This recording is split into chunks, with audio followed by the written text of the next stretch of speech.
So credibility is the number one reason why people choose to purchase or not purchase from any brand, or step through the threshold of a restaurant or a retail store, or click buy now for a computer store.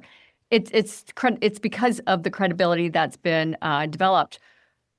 That credibility is only developed through the right advertising and marketing in the market, through the right positioning, through the right relationship, so on and so forth, which ultimately is trust, right? They trust that what they're going to get is what they believe they're going to get, and they say, yes, I want to choose that.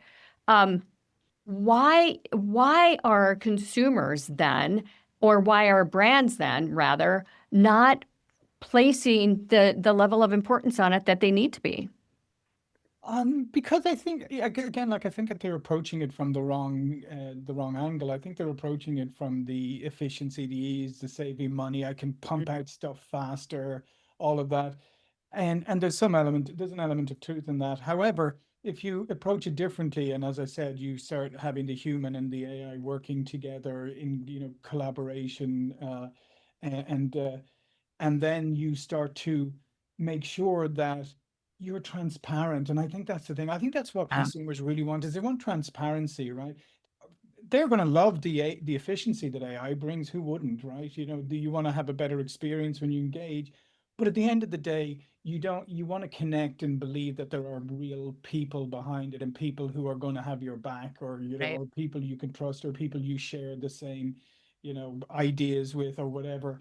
I don't think I mean, yes, people relate to brands for sure, but those brands have to be represented, right? Right. Otherwise, they're just bumper stickers. Yeah. And I And think that's it. represented ties into people. Yeah, and it does, Yeah. and it ties Yeah. into people. So you should.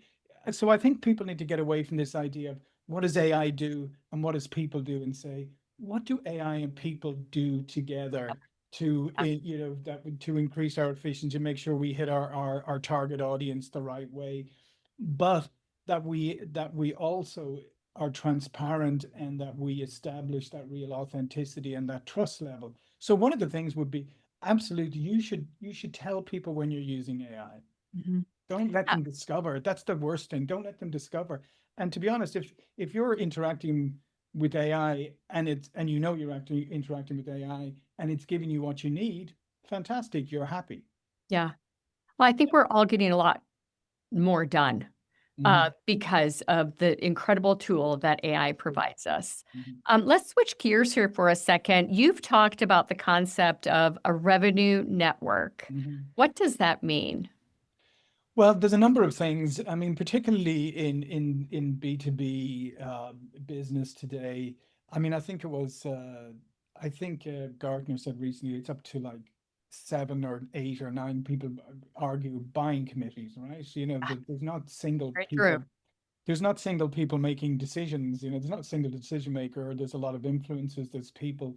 So already, when you engage at the very beginning, you're already engaging with a number of people, right? So that in itself is a network, right? So you need to understand who the individuals are.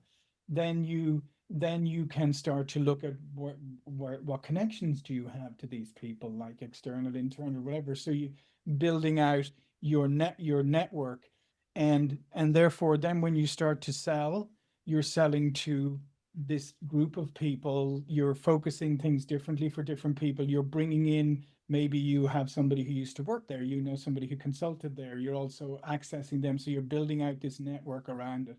And then hopefully, if you're successful, then they become a customer. Then eventually they become a referral, a recommendation for you. Therefore the network again expands, right?